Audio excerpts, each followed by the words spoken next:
Record হচ্ছে দেখে কিছু ওরকম কথা বলবো না, এরকম না, আপনারা ক্লাস হিসেবে পার্টিসিপেট করেন। The form of government in Islam, এটা নিয়ে আমি কেন আপনাদের কাছে ইন্ট্রোডিউস করতে চাচ্ছি, এই কারণে ইন্ট্রোডিউস করতে চাচ্ছি যে গণতান্ত্রিক শাসন ব্যবস্থা খারাপ এই কথাগুলো বলা হয় বাংলাদেশে। গণতান্ত্রিক দলীয় রাজনৈতিক ব্যবস্থায় চাঁদাবাজি, মানুষ পাথর দিয়ে মারা ইত্যাদি ঘটনা এক একটা যখন অঘটন ঘটায়, এই মানে রাজনৈতিক দলগুলো অকাম করে, মানুষ এর উপর জুলুম করে, সাথে সাথে কিন্তু আমাদের সালাফি ভাইয়েরা তারা এটাকে তুলে ধরে বলে এই যে দেখো গণতান্ত্রিক ব্যবস্থা খারাপ, অতএব আমাদের লাগবে হচ্ছে ইরান না, আমাদের লাগবে হচ্ছে সারিয়া, সারিয়া লাগবে, খিলাফা লাগবে, বা ইমারাহ লাগবে আফগানিস্তানের মতো, অথবা খিলাফত লাগবে। কিন্তু খিলাফতের স্ট্রাকচার কি হবে, what is the form of the government, এই জিনিসটা বলে না। The form of government in Islam, এইটার কোনো আলোচনা তারা করে না।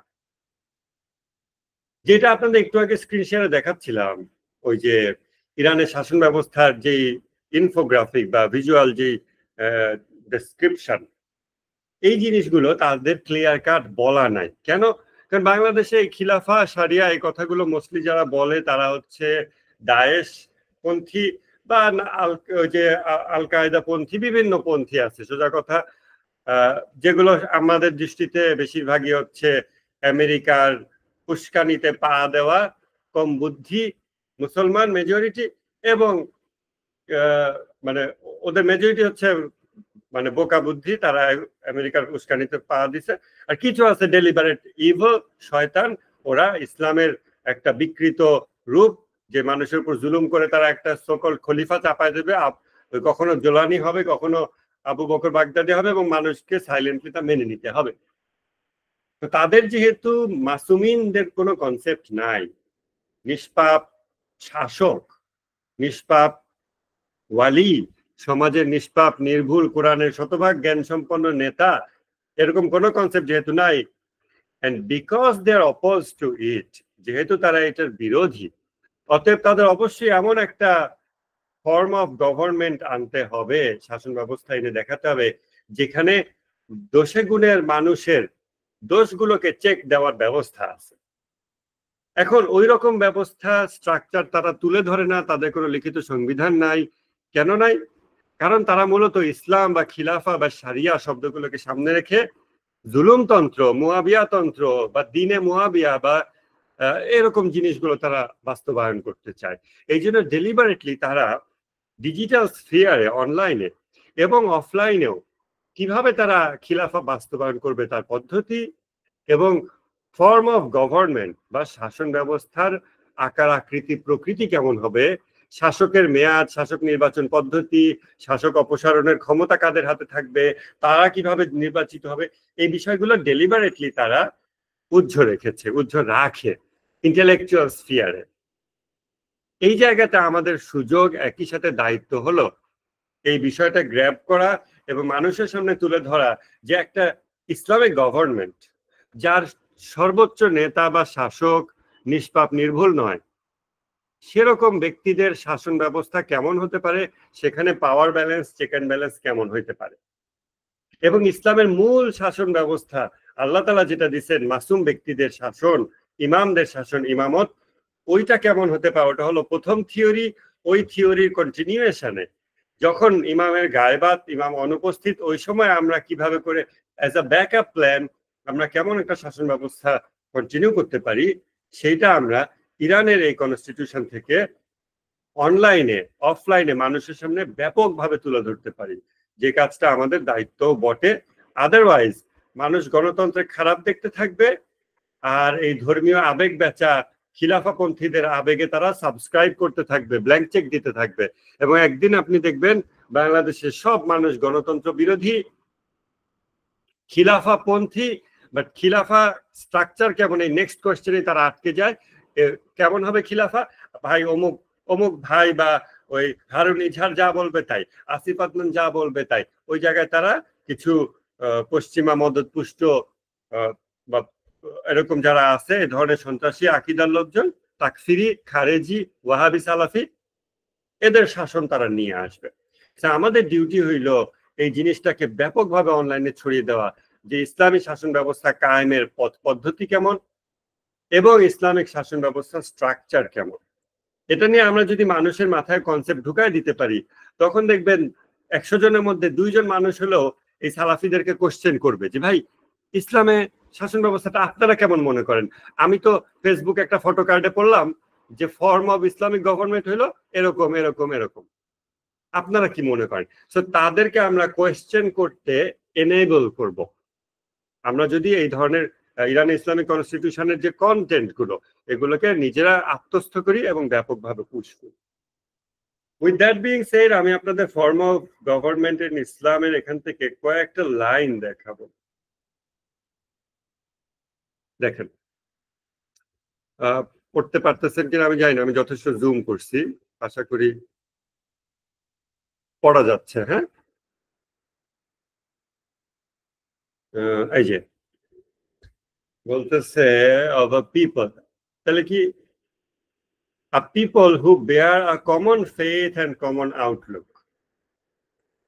এইগুলো একটু জটিল বাক্যে বলা আছে, আমি সহজ করার চেষ্টা করি। প্রথমে একটু পড়ে শুনি। বলতেছে কি, in the view of Islam, ইসলামের দৃষ্টিতে government does not derive from the interest of a class. শাসন ব্যবস্থা কোন একটা নির্দিষ্ট গোষ্ঠী বা শ্রেণী তাদের যে তাদের প্রয়োজন পূরণের উদ্দেশ্যে শাসন ব্যবস্থা তৈরি হয় না ইসলামে। কোন একটা নির্দিষ্ট গোষ্ঠী, সাধারণত প্রিভিলেজড ক্লাস, তাদের জন্য শুধু না। নর does it serve the domination of an individual or a group.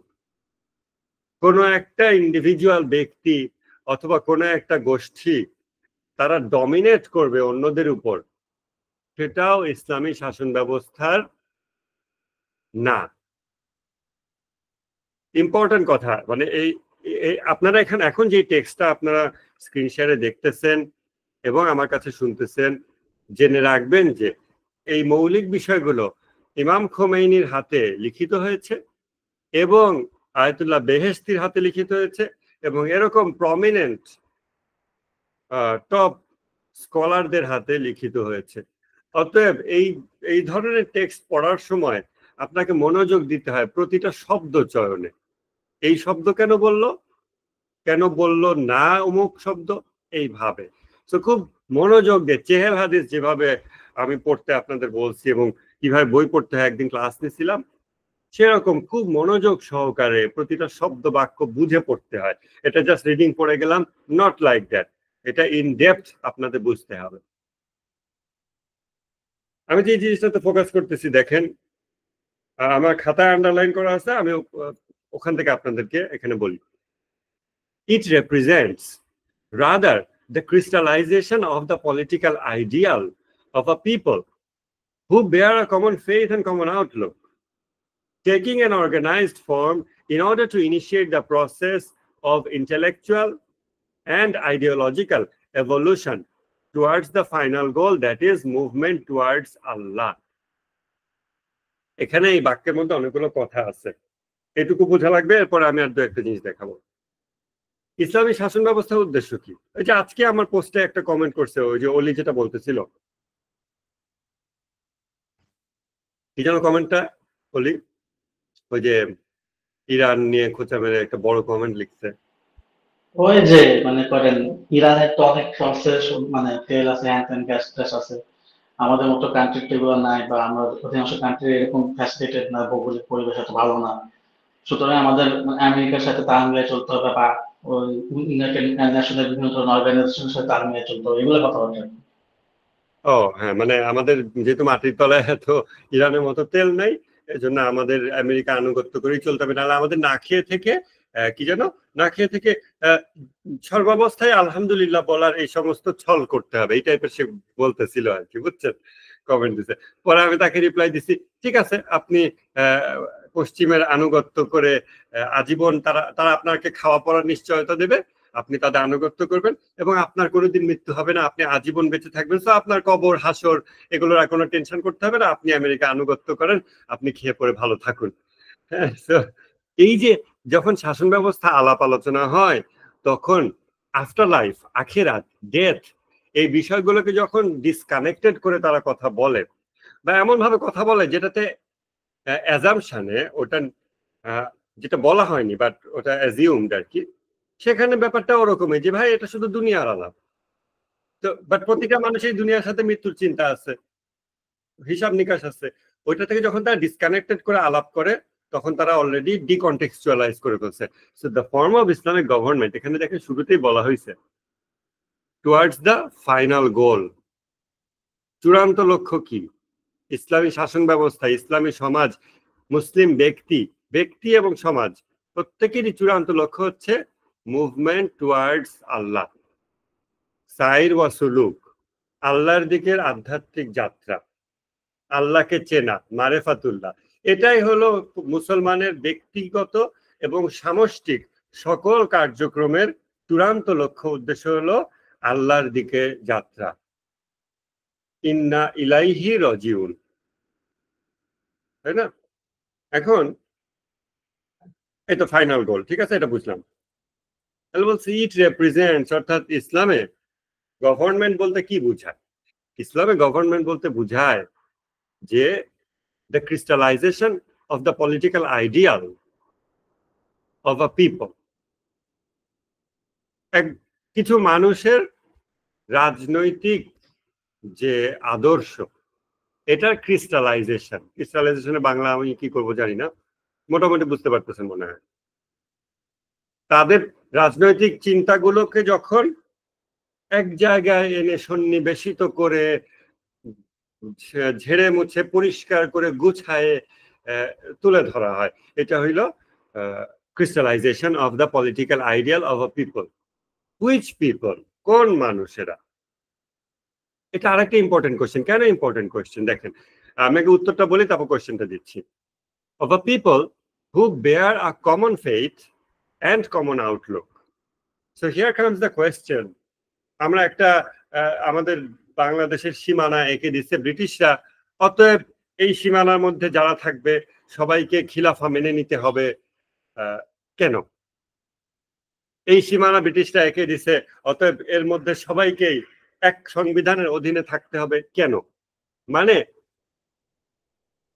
একটা গ্রুপ অফ পিপল তারা একটা আইন মানতেছে বা মানতে বাধ্য হইতেছে, কিসের জন্য?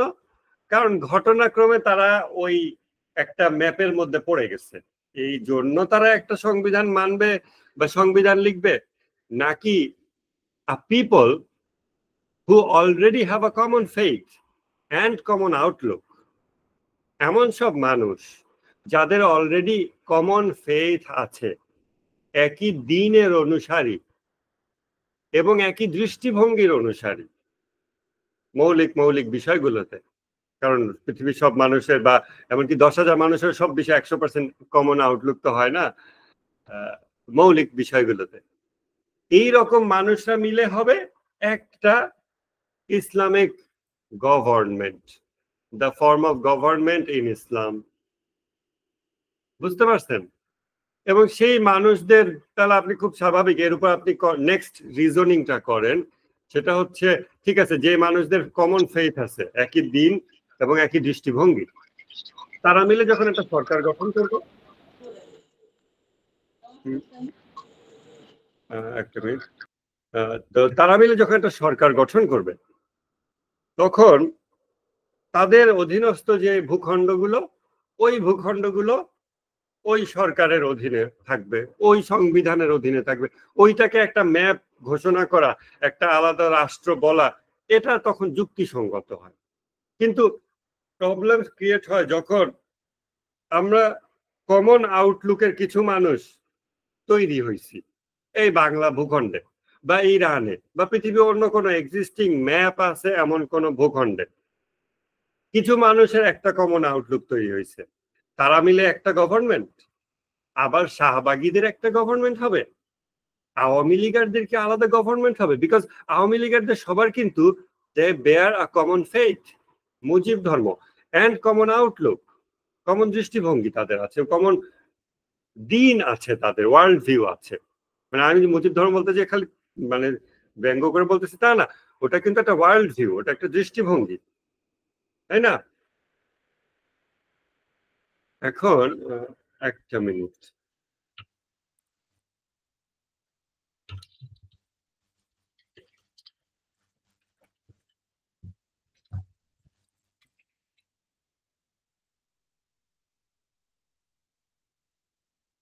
সরি একটা মিনিট।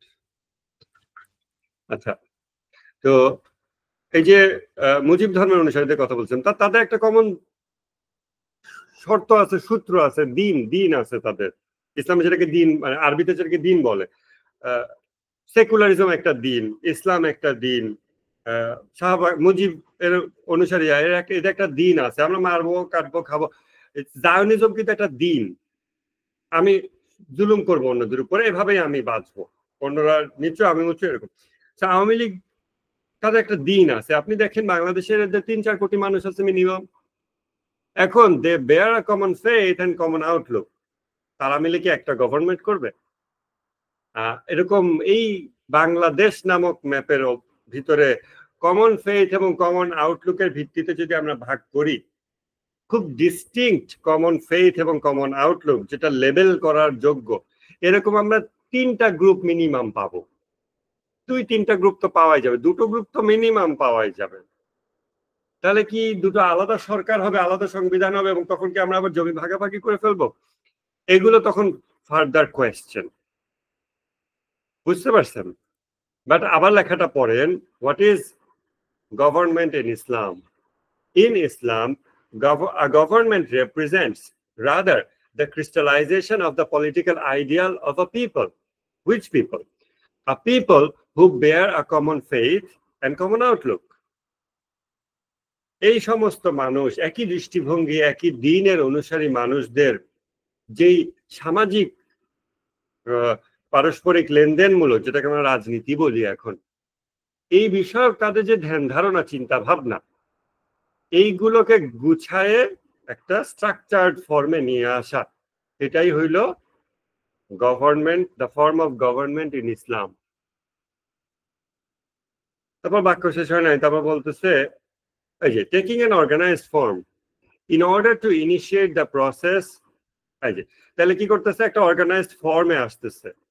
একই দিনের অনুসারী, একই দৃষ্টিভঙ্গির চশমার অনুসারী লোকেরা, একই চশমা পরিধান করা লোকেরা, একই দিনের অনুসারী লোকেরা তাদের রাজনৈতিক চিন্তাকে তারা গুছায় আনতেছে, অর্গানাইজড ফর্মে নিয়ে আসতেছে।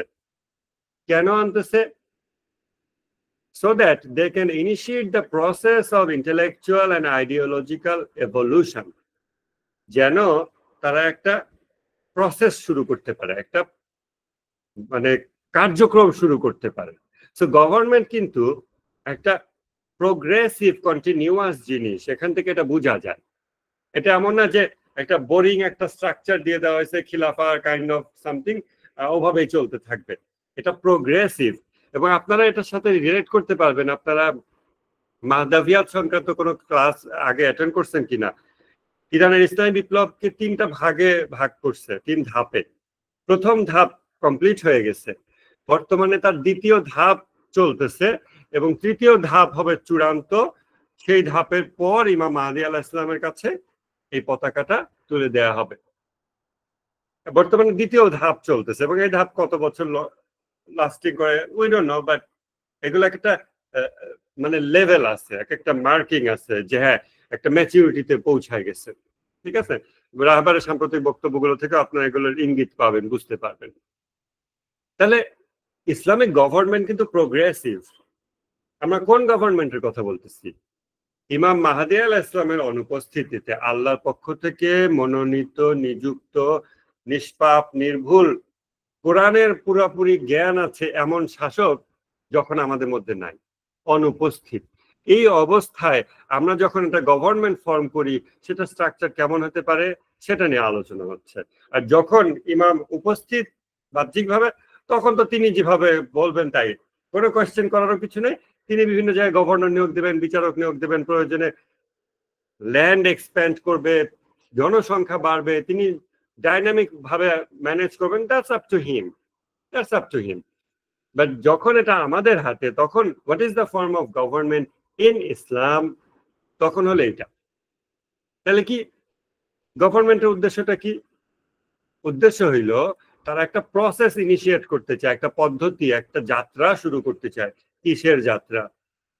Of intellectual and ideological evolution, বুদ্ধিবৃত্তিক এবং আদর্শিক, যার মধ্যে কিনা আধ্যাত্মিকতাও অন্তর্ভুক্ত আছে। বুদ্ধিবৃত্তিক এবং আধ্যাত্মিক আদর্শিক এভলিউশন, বিবর্তন অর্থাৎ গ্রোথ। প্রাথমিক লেভেলে ইন্টেলেকচুয়াল আইডিওলজিক্যাল অবস্থা খুব বেসিক থাকে, হ্যাঁ আমাদের একটা সারিয়া দরকার, খিলাফা দরকার, আর কিছু বোঝে না, আর কিছু জানে না। এর পরের ধাপে আরেকটু বোঝে, আরো প্রোগ্রেস হয়, হইতে হইতে সে ইমাম মাহদী আলাইহিস সালামের সাথে কানেক্ট করবে। তার আধ্যাত্মিক যাত্রা অনন্তে চলতেই থাকবে। গোটা জাতি, একটা মানুষ, ছোট বাচ্চা যেমন 2 বছর 4 বছর আস্তে আস্তে শরীরটা গ্রো করতে থাকে, একটা গোটা জাতির বুদ্ধিভিত্তিক আধ্যাত্মিক গ্রোথ হয়, ম্যাচিউরিটি হয়। ইরানি জাতির মধ্যে আল্লাহর রহমতে আমরা সেই জিনিসটা পাচ্ছি, দেখতে পাচ্ছি এখনো। আনলাইক আদার রেভলিউশনস, অন্যান্য রেভলিউশন যারা স্পেশালি ইউরোপ থেকে রেভলিউশন স্টাডি করে, তারা এই জিনিসটা কখনো বোঝে না। এবং রিসেন্ট একজন আমাকে ইন্টারনেটে মেনশনও দিচ্ছে, মিশেল ফুকো যখন বলছে পলিটিক্যাল স্পিরিচুয়ালিটি, মিশেল ফুকো জাস্ট গিয়ে 2-4 দিন ইরান ঘুরে কিছুটা এক্সপেরিয়েন্স করার চেষ্টা করছে, বাট সে তো বেলায়াত জানে না, বেলায়াতে ফাঁকি জানে না, এন্ড অল দ্য স্টাফ, এগুলো সে জানে না। তো সে বুঝবে না যে আমাদের বিপ্লব বা আমাদের শাসন ব্যবস্থা, এই সব কিছু যে এভার ইভলভিং, কোন দিকে? কামালতের দিকে, পূর্ণতার দিকে, ইন্ডিভিজুয়ালের পূর্ণতা এবং সমাজের পূর্ণতা। এবং এই কামালত অবশ্যই অর্জন হবে ইনসানে কামেলের তত্ত্বাবধানে।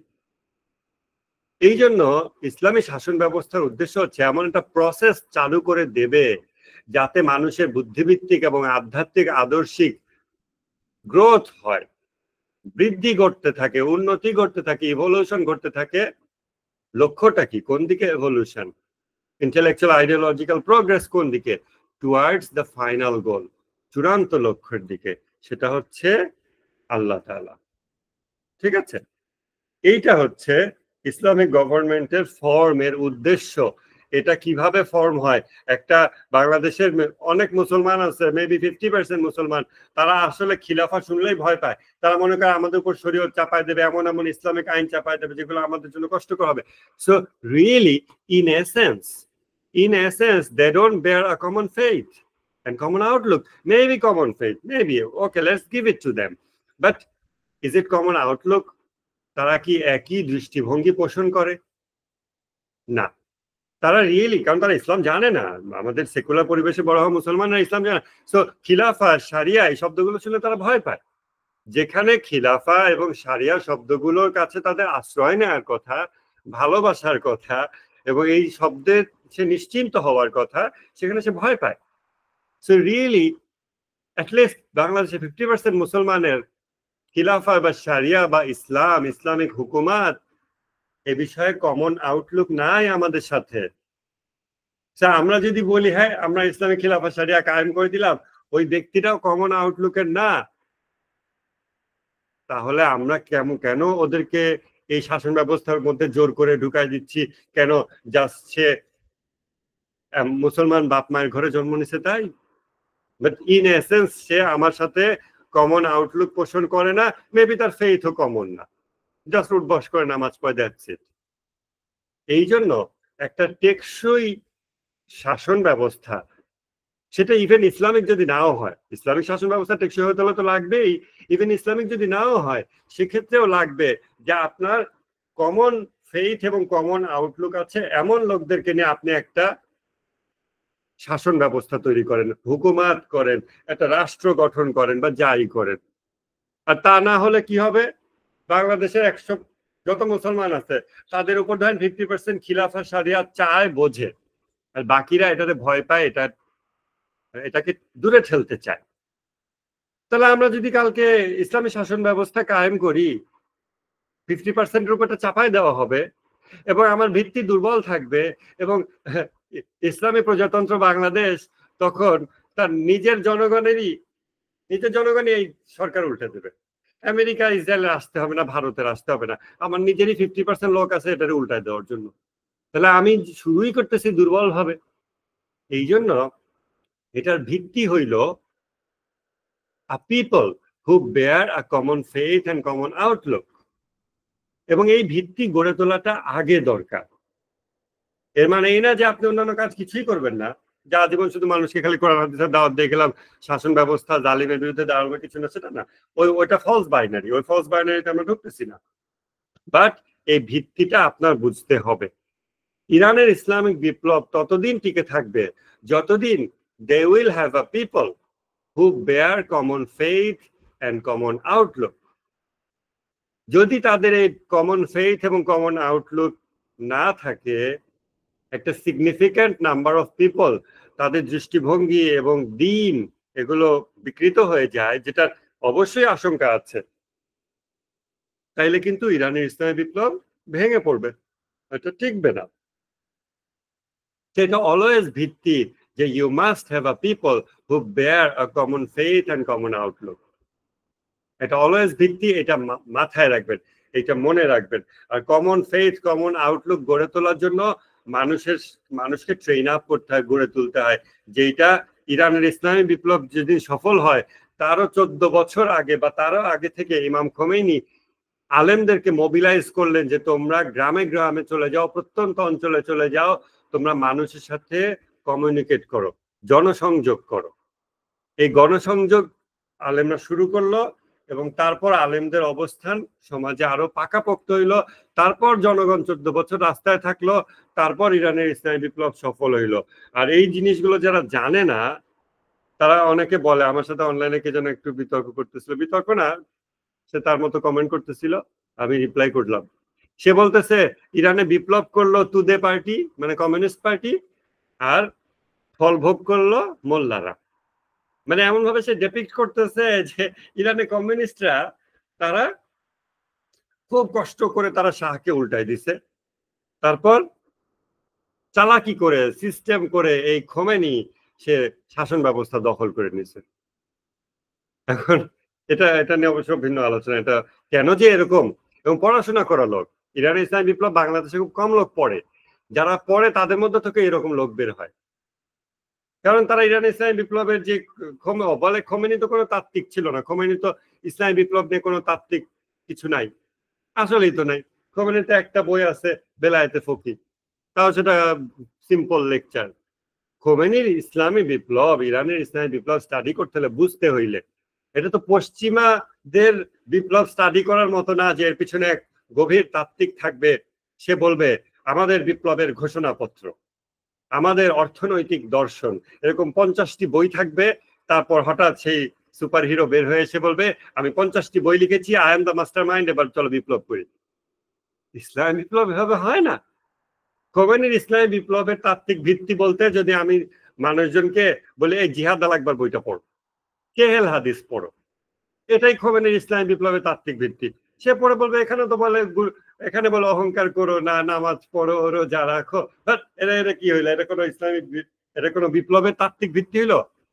এখানে বিপ্লবের ঘোষণাপত্র থাকবে, বড় বড় পলিটিক্যাল ডায়ালগ।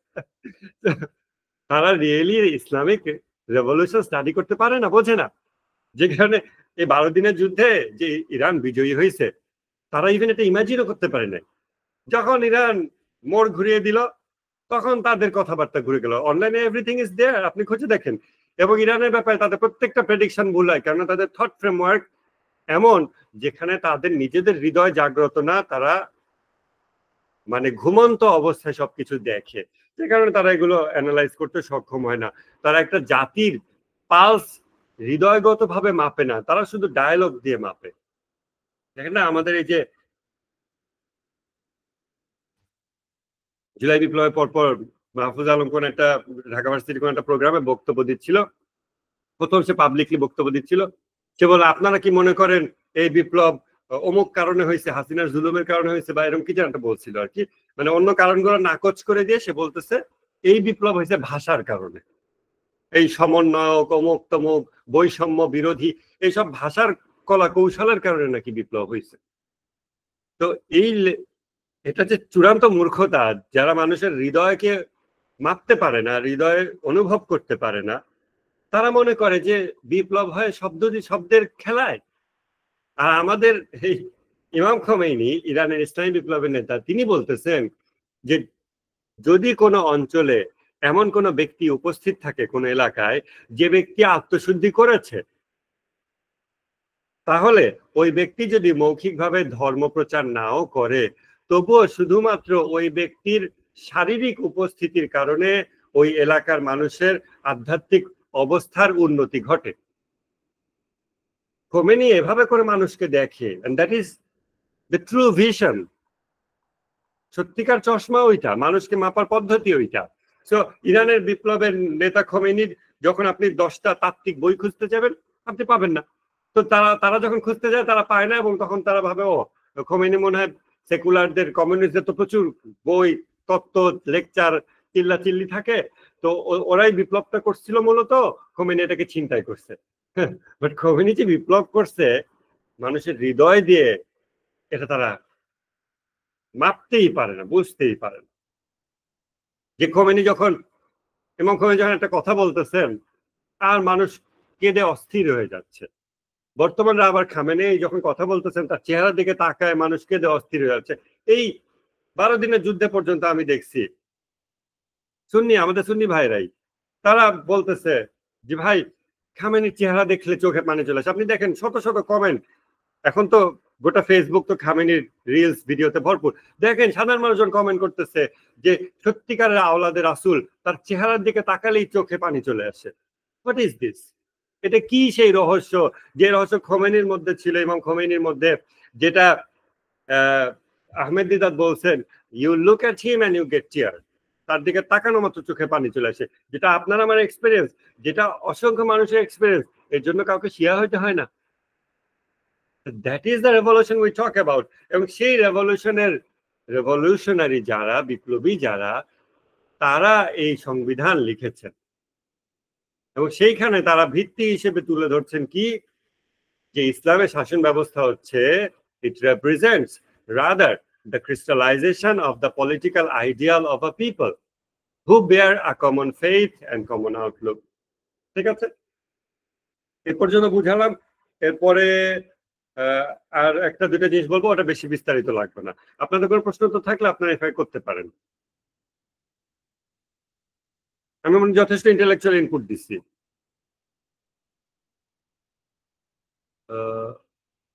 ওকে, তাইলে প্রশ্ন যদি কারো না থাকে আমি তাহলে বাকি একটু অংশ কন্টিনিউ করি।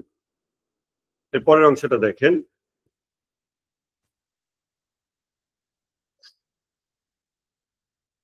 আরেকটু, the mission of the constitution, এই সংবিধানের উদ্দেশ্য বা লক্ষ্য, মিশন হইল is to realize the ideological objectives of the movement। ইরানের ইসলামী বিপ্লবের যে আদর্শিক লক্ষ্য ছিল, সেই লক্ষ্যকে বাস্তব রূপ দান করা, এটা হলো এই সংবিধানের উদ্দেশ্য। এই যেমন আমরা জুলাই বিপ্লবের একটা ঘোষণাপত্র বা নতুন সংবিধান চাইতেছি, সেই বিপ্লবের যে আদর্শিক লক্ষ্য ছিল, সেই লক্ষ্যকে বাস্তব রূপ দেওয়ার জন্য কিছু আইন শর্ত তৈরি করে দেওয়া, এটাই হলো সংবিধান। আর কেন এই আইন শর্ত? To create conditions conducive to the development of man in accordance with the noble and universal values of Islam। ইসলামের যে ইউনিভার্সাল যে আদর্শ মূল্যবোধ, সেটা অনুযায়ী যেন মানুষের ডেভেলপমেন্ট হয়, সেটার সহায়ক পরিবেশ তৈরি করে দেওয়া। সহায়ক পরিবেশ তৈরি করা, যেন ওই পরিবেশে মানুষ নিজে নিজে ডেভেলপ হইতে পারে। জোর করে লোককে নামাজ পড়ানো না, জোর করে ধর্ম পালন করানো না, কিন্তু এমন পরিবেশ দেওয়া মানুষকে, to create conditions conducive to the development of man in accordance with the noble and universal values of Islam। এমন পরিবেশ পরিস্থিতি সৃষ্টি করে দেওয়া যেন মানুষ স্বাধীনভাবে ইসলামিক গ্রোথ তৈরি করতে পারে, ইসলামিক গ্রোথ অর্জন করতে পারে, ইসলামের আদর্শ অনুসারে নিজেকে গড়ে নিতে পারে মানুষ, এটার জন্য পরিবেশ সৃষ্টি করে দেওয়া। হাসিনার আমলে আমাদের সেই পরিবেশ খুব সংকুচিত ছিল, সামনে থাকবে কেমন আমরা জানি না, কিন্তু এই পরিবেশটা যে মানুষের জন্য ফ্রিডম থাকে মুসলিম হওয়ার, ইসলাম মেনে নিজেকে গ্রো করার, এটার জন্যই এই কনস্টিটিউশন, যেটাই কিনা ইরানের ইসলামী বিপ্লবের আইডিওলজিক্যাল অবজেক্টিভ ছিল।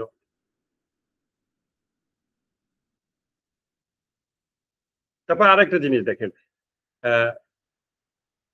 এই যে হ্যাঁ, the constitution provides the necessary basis for ensuring the continuation of the revolution at home and abroad. মজার ব্যাপার, যখন সিরিয়াতে লোকে বলে ইরান সাম্রাজ্যবাদী, ইরান সাফাভি ডাইনাস্টি আবার পুনরুজ্জীবিত করতে চায়, ইরানের সেই স্বপ্ন থেকে আসলে ইসলামের কিছু না, এসব বলে। নাহলে ইরানের সিরিয়াতে কাজ কি, ইরাকে কাজ কি, লেবাননে কাজ কি? ইরানের আর্মি থাকবে ইরানের মধ্যে। এবং এ ধরনের স্লোগান দেওয়ায় ইরানের মধ্যে কিছু তরুণ ছেলে পেলেকে বিভ্রান্ত করে আমেরিকা রাস্তায় নামাইছিল। তারা বলছিল এই যে কাসেম সুলেমানির যে কুদস ব্রিগেড, আমাদের সৈন্য কেন বিদেশে গিয়ে মানে মরবে, আমাদের সৈন্য আমাদের জন্য, এরকম মানে খুব দেশপ্রেম জাতীয়তাবাদের একটা স্লোগান। হ্যাঁ, অথচ এখানে বলতেছে যে ইরানের সংবিধান it provides the necessary basis for ensuring the continuation of the revolution at home and abroad, অর্থাৎ সংবিধান প্রয়োজনীয় ভিত্তি নিশ্চিত করতে চায়। কিসের প্রয়োজনীয় ভিত্তি? Continuation of the revolution. 1979 সালে ইরান যে ইসলামী বিপ্লব করেছে, এবং সেটা একদিনে করেনি, যেটা 14 বছর, কমপক্ষে 14 বছর ধরে কন্টিনিউয়াস একটা প্রসেস, ওই বিপ্লব যেন স্টিল কন্টিনিউ থাকে। কোথায় কোথায় কন্টিনিউ থাকে? at home and at abroad. ইরানের নিজের দেশের মধ্যেও যেন বিপ্লব কন্টিনিউ থাকে এবং ইরানের বাইরেও যেন বিপ্লবটা কন্টিনিউ থাকে, which is exportation of the revolution. ইরানের ইসলামী বিপ্লবকে এক্সপোর্ট করা, রপ্তানি করা, যেটা তারা ইরাকে রপ্তানি করেছে, লেবাননে রপ্তানি করেছে, ইয়েমেনে রপ্তানি করেছে, in some form or the other গাজাতে রপ্তানি করেছে, এবং সেজন্য কাউকে শিয়া হইতে হয় নাই। কেননা এই মুভমেন্ট গুলোতে যত জায়গায় ইরান এটা রপ্তানি করেছে বিপ্লবকে, সেখানে শিয়া, সুন্নি, খ্রিস্টান, দুই ধর্মের, তিন মাযহাবের মানুষজন সেখানে এই এই যে মুস্তাক বিরুন, যারা অহংকারী, উদ্ধত, তাদের এগেনস্টে এই মানুষদেরকে মানে এগিয়ে যাওয়ার জন্য বা কাজ করার জন্য, সেটার জন্য এই মানে ইরান হচ্ছে সাংবিধানিকভাবে কিছু শর্ত দিছে, যে শর্ত মানার ফলে তাদের সামরিক বাহিনী এবং তাদের অ্যাডভাইজরি বডি এবং তাদের কালচারাল অ্যাক্টিভিটিস, এগুলো শুধু ইরানের মধ্যে সীমিত থাকেনি, ইরানের বাইরেও। এবং এটা ইরানের সংবিধানে বলে দিছে। তো এমন না যে সংবিধানে নাই, কিন্তু সংবিধানের বাইরে গিয়ে খোমেনি নিজের লোক পাঠাচ্ছে সিরিয়াকে, ইরাককে দখল করতে বা সামথিং লাইক দ্যাট। না, এটা তাদের সংবিধানের স্টেটেড ভিশন যে আমরা এই বিপ্লবকে রপ্তানি করব বিদেশে এবং দেশে, এবং দুই জায়গাতেই আমরা এটাকে কন্টিনিউ রাখবো। এবং কিভাবে কন্টিনিউ রাখবো সেটার ভিত্তি এই সংবিধান প্রোভাইড করবে। এখান থেকে আপনারা অনেকগুলো কোয়েশ্চেন অ্যান্সার দিতে পারেন। যখন মানুষ বলে সিরিয়াতে ইরানের কাজ কি, সিরিয়ার জনগণ তার বিষয় বুঝবে, ইরানের সেখানে কাজ কি, সেখানে ইরানের আইআরজিসির মানে কমান্ডার কেন ওখানে মারা যাবে, তোমার দেশের সেনাবাহিনী তোমার দেশে থাকবে। এইসব এগুলোকে আপনি কিছু কাউন্টার করতে পারবেন এখানে, বা আপনি অ্যাকচুয়াল বুঝতে পারবেন যে ইমাম খোমেনির ভিশন বা ইরানের ইসলামী বিপ্লবের ভিশনটা আসলে কেমন, এবং রাষ্ট্র ধারণাগুলো বদলে যাবে এখান থেকে। তারপরে আমি আর একটুখানি দেখাই, again the constitution will strive with other Islamic and popular movements. এই সংবিধান, ইরানের সংবিধান প্রচেষ্টা করবে, কিসের প্রচেষ্টা করবে, কাদের সাথে প্রচেষ্টা করবে? অন্যান্য ইসলামিক মুভমেন্টের সাথে এবং পপুলার মুভমেন্টের সাথে প্রচেষ্টা করবে। কিসের প্রচেষ্টা? To prepare the way for the formation of a single world community. গোটা বিশ্বে একটা উম্মাহ হবে, এক মুসলিম উম্মাহ, এক শাসন ব্যবস্থা, গোটা পৃথিবীর সকল মুসলমান মিলে একটা শাসনের অধীনে আসবে। এর মানে এরা যে ইরানের সুপ্রিম লিডার পৃথিবীর সমস্ত সুপ্রিম লিডার হবে,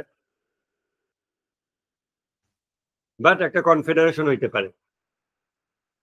এবং এখানে বলে দিচ্ছে in accordance with the Quranic verse, কোরআনের সেই আয়াত অনুযায়ী এই তোমাদের উম্মত হচ্ছে উম্মতে ওয়াহেদা, একক উম্মত। And I am your lord, আমি তোমাদের রব, অতএব আমার বন্দেগী করো। 21 নম্বর সূরা 92 নম্বর আয়াত। এই আয়াত অনুযায়ী ইরানের সংবিধান এই আয়াত মেনে নিয়ে এই আয়াত বাস্তবায়ন করতে গিয়ে তার সাংবিধানিক লক্ষ্য উদ্দেশ্য বলে দিয়েছে যে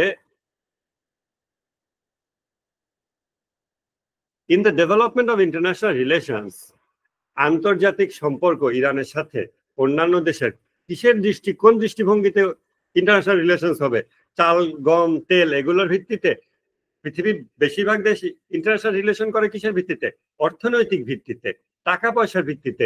যেই দেশের সাথে আমার লেনদেন বেশি ভালো ওই দেশের ব্যাপারে আমি ছাড় দিই, মানে টাকা পয়সার লেনদেন। আর যেই দেশের সাথে আমার ব্যবসা নাই, ট্রেড নাই, ওর সাথে আমার কোনো ভেজালও নাই, ওর মূল্যও কিছু আছে না, বাঁচলেও কিছু আছে না। বর্তমান মডার্ন স্টেট গুলো কিন্তু ইকোনমির বেসিসে এক একটা স্টেটের সাথে ভালো সম্পর্ক খারাপ সম্পর্ক করে, অথবা সিকিউরিটি বেসিসে মিলিটারি কোঅপারেশন, ইকোনমিক বা মিলিটারি কোঅপারেশন।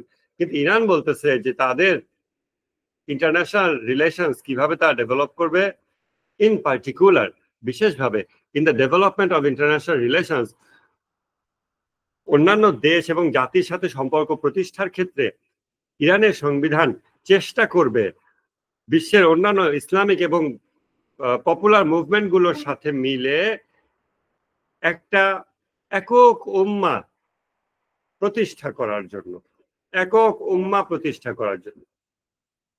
এবং সেটা কোরআনে কোন আয়াত অনুযায়ী সেটাও বলে দিচ্ছে।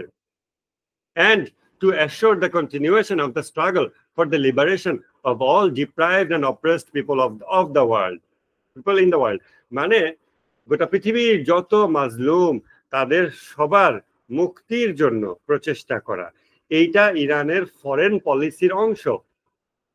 সো ইরান কেন হুথিদেরকে সাহায্য করে, ইরান কেন হামাসকে সাহায্য করে? ইরান এমন এমন জায়গায় অর্থ ব্যয় করে যেটা ইমিডিয়েটলি আপনি কোনো নর্মাল সেন্সে মনে হবে এটা তো ইরানের লাভ নাই, কিন্তু ইরানের সাংবিধানিক স্টেটেড গোল হচ্ছে আমরা ইরানের বাইরে অন্যান্য জাতি, গোষ্ঠী, ব্যক্তির সাথে সম্পর্ক করব কিসের ভিত্তিতে? আমরা যেন জালিমদের থেকে মাজলুমদেরকে মুক্ত করতে পারি এবং একটা একক উম্মাহ, গোটা মুসলিম উম্মার সবাইকে এক করে ফেলতে পারি। এটা হচ্ছে তাদের ইন্টারন্যাশনাল রিলেশনস এর উদ্দেশ্য। এবং এই জন্য আপনি দেখবেন যে ইরান গভর্নমেন্টের পক্ষ থেকে সুন্নি বিদ্বেষ বা সুন্নি বিরোধী কোনো কার্যক্রম কিছুই করা হয় না, নাই। এটা অতি উৎসাহী খুচরা খুচরা বাংলাদেশে 2-4টা, পাকিস্তানে প্রচুর উগ্র আছে, এবং বিভিন্ন জায়গায় বা ব্রিটিশ উগ্র শিয়া যাদেরকে পালে, যাদের এগেইনস্ট ইরান খুব ভোকাল, এগুলো আপনি দেখবেন। কিন্তু ইরানের পক্ষ থেকে কখনোই সেটা নেই, বরং ইরান প্র্যাকটিক্যালি শিয়া সুন্নি ঐক্য করে পপুলার মোবিলাইজেশন ফ্রন্ট PMF যেটা করছে হাসদা শাবি ইরাকে, কিভাবে করছে? ওখানে শিয়া এবং সুন্নি উভয় প্রকার সোলজার মিলে একত্রিত হয়ে তারা পপুলার মোবিলাইজেশন ফ্রন্ট করছে, যেটাকে এতদূর এগিয়ে আনাতে কাসেম সোলেমানির প্রচুর অবদান ছিল। তো দেখেন হিজবুল্লাহ শিয়া সুন্নি খ্রিস্টান ঐক্যবদ্ধ সেই একই উদ্দেশ্যে। এইখানে আপনি সেই ভিশনটা দেখতে পাবেন যে হ্যাঁ 1979 সালে এই ভিশনটা যখন তারা ডিক্লেয়ার করে 46 বছর পর আজকে আপনি ওই ভিশনেরই বাস্তবায়ন যে হিজবুল্লাহ এবং ইরাকে হাসদা শাবি এবং ইয়েমেনে আনসারুল্লাহ হুথি যারা শিয়া এবং ফিলিস্তিনের হামাস যারা সুন্নি, বাট স্টিল এরা সবাই যে ইরানের ইন্টারন্যাশনাল রিলেশনস এর পার্ট। এবং কেন পার্ট এটা আপনি বুঝতে পারবেন যখন আপনি এই সংবিধানের তাদের বর্ণিত যে লক্ষ্য উদ্দেশ্য স্টেটেড গোল এটা দেখবেন, বুঝবেন।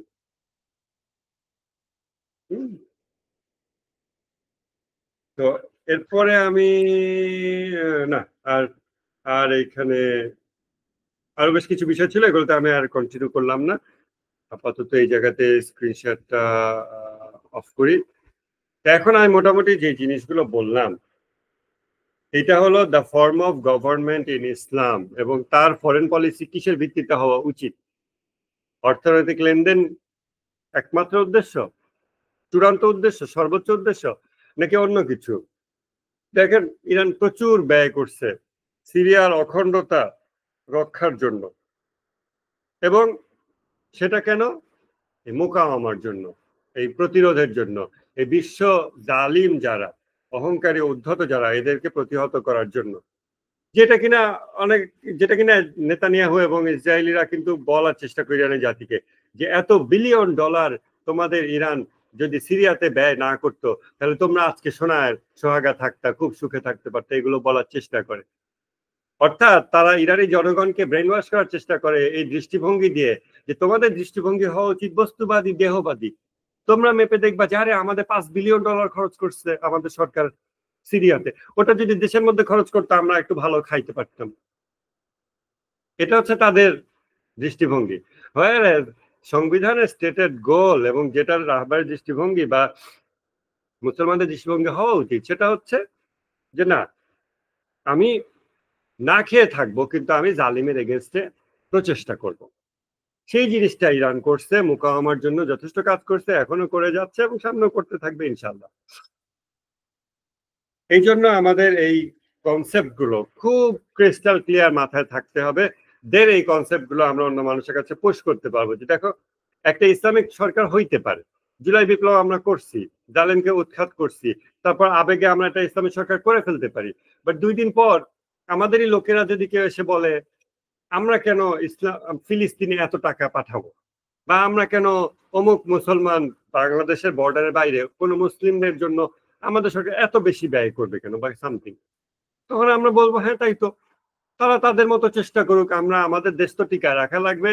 এই বলে আমরা আমাদের সব টাকা পয়সা আমাদের নিজেদের জন্য ব্যয় করি যদি, তাহলে কি হবে? আমরা ওই অন্যান্য রাষ্ট্রের মতো, সেকুলার রাষ্ট্রের মতো, যারা পিওর বস্তুবাদী দৃষ্টিভঙ্গি লালন করে, যাদের সংবিধান থেকে শুরু করে খুচরা জায়গা পর্যন্ত সব জায়গাতে ওটা রিফ্লেক্ট হয়। আমরা মুখে খিলাফা, শারিয়া, ইসলামী প্রজাতন্ত্র ইত্যাদি বলেও ইন এসেন্স আমরা বস্তুবাদী হয়ে যাব। কেন? কারণ আমাদের সংবিধানে ওরকম কোনো দৃষ্টিভঙ্গি বলা নেই, ওরকম কোনো বিষয় নাই, আমাদের ভিশনে ওটা নাই, বা কোথাও লেখা নাই যে 2 দিন পর ওটা আমরা দৃষ্টিভঙ্গিটা ফিরায় আনবো, ওটা পরে কারেক্ট করবো নিজেকে।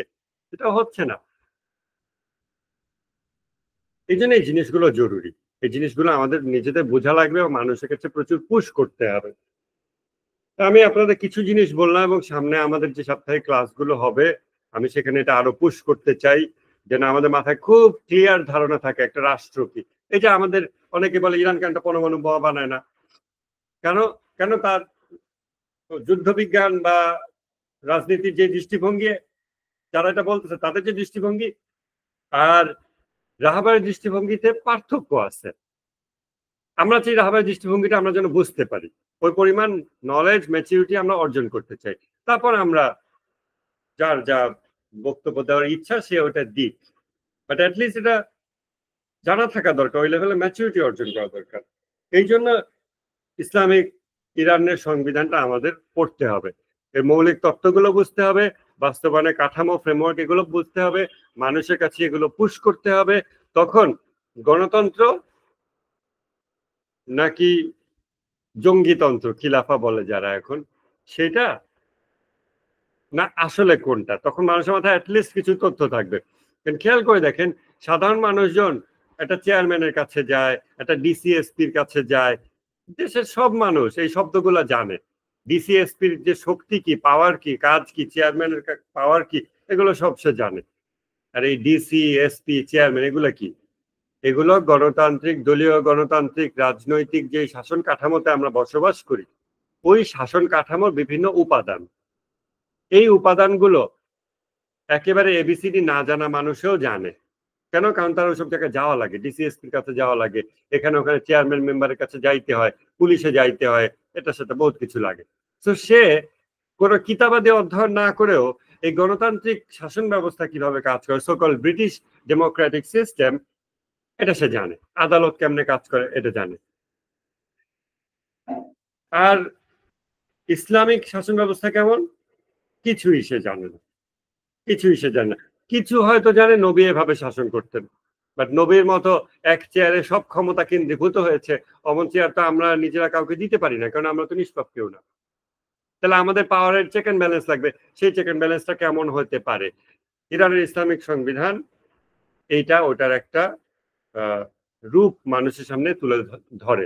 আমরা যদি এটাকে কমন প্লেস করতে পারি, তাহলে মানুষজন ইসলামী রাষ্ট্র শব্দগুলো শুনলে সাথে সাথে তার মাথায় একটা স্ট্রাকচার ইমাজিন হবে, কিছু ইভেন্ট। হ্যাঁ, ইসলামী রাষ্ট্র মানে মানুষ আলেমদেরকে ভোট দিয়ে নির্বাচিত করবে, আলেমরা মিলে একটা সর্বোচ্চ নেতা নির্বাচিত করবে। ওই সর্বোচ্চ নেতা যদি বলে যে না, জাতিসংঘের অফিস হবে না, তাহলে হইতে পারবে না। কিন্তু ওই সর্বোচ্চ নেতা আবার ডে টু ডে কার্যক্রম এগুলোতে ব্যস্ত থাকবে না, সে ইসলাম এর মূল বিষয়গুলো খেয়াল রাখবে। আর ডে টু ডে কার্যক্রম, এখানে রাস্তা হবে, এটা হবে, ওটা হবে, এবং অসংখ্য বিষয় আছে, এগুলোতে প্রেসিডেন্ট ব্যস্ত থাকবে, প্রেসিডেন্ট, মিনিস্টার, পার্লামেন্ট এগুলোতে ব্যস্ত থাকবে, ওগুলো আবার জনগণ ভোট দিবে। এরকম একটা স্ট্রাকচার যেন সে ইমিডিয়েটলি ইমাজিন করতে পারে। বা আদালত কিছুটা রায় দিছে, আদালতে নিজের পুলিশ আছে, পুলিশ দিয়ে আদালত কাউকে অ্যারেস্ট করতে পারে, তাকে আর সরকারের উপর ডিপেন্ড করতে হয় না। এরকম সেটা যেন সাথে সাথে তার ইমাজিনেশনে চলে আসে। কিভাবে আসবে?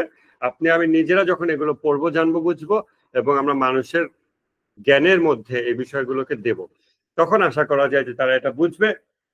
এবং যারা মানুষকে গণতন্ত্রর খারাপ, গণতন্ত্রের প্রকৃত মানে ওয়েস্টার্ন ডেমোক্রেটিক সিস্টেম প্রকৃত খারাপ দিকগুলো তুলে ধরার মাধ্যমে যারা মানুষের সাপোর্ট, ব্লাইন্ড সাপোর্ট কিনে নেওয়ার চেষ্টা করতেছে, বাট ইন রিয়েলিটি তারা দায়েশ, তারা তাকফিরি, ওয়াহাবি, সালাফি, খারেজি, আল কায়েদা এবং অন্যান্য যেই নামেই হোক না কেন, যারা ইসলামকে ব্যবহার করে আসলে জুলুমতন্ত্র কায়েম করার মতো লোকজন, যেটা তারা বিশ্বের বিভিন্ন জায়গায় করছে এবং বিশ্ব মুসলিম উম্মাকে ক্ষতিগ্রস্ত করছে, ওই লোকেরা তখন আর খুব বেশি সুযোগ পাবে না যে খিলাফা খিলাফা বললাম আর লোকে আমার কাছে আসলো। কারণ তখন লোকে বলবে খিলাফা ঠিক আছে, তোমরা কি আলেমদেরকে নির্বাচিত করবা, নাকি তুমি যে আলেমকে বসাই দেবা আমি বাধ্য তাকে মানতে? আমি চাই আমার এলাকায় যে আলেমকে আমি চিনি, জানি দীর্ঘদিন ধরে, আমি তারে ভোট দিলাম, সে 10 বছর মেয়াদে গোটা দেশের 300 আসন দরকার নেই, 100 আসনে 100 জন আলেম গোটা দেশ থেকে সে একটা দায়িত্ব পালন করবে। ক্রিটিক্যাল ইসলামিক ইস্যুগুলোতে তারা মন্তব্য করবে এবং তাদেরটা অবশ্যই সরকারকে মানতে হবে। আমি এরকম চাই। তুমি খিলাফা বলতে কি বোঝো? তখন যেন সাধারণ মানুষ এটা ওদেরকে বলতে পারে, কাউন্টার করতে পারে।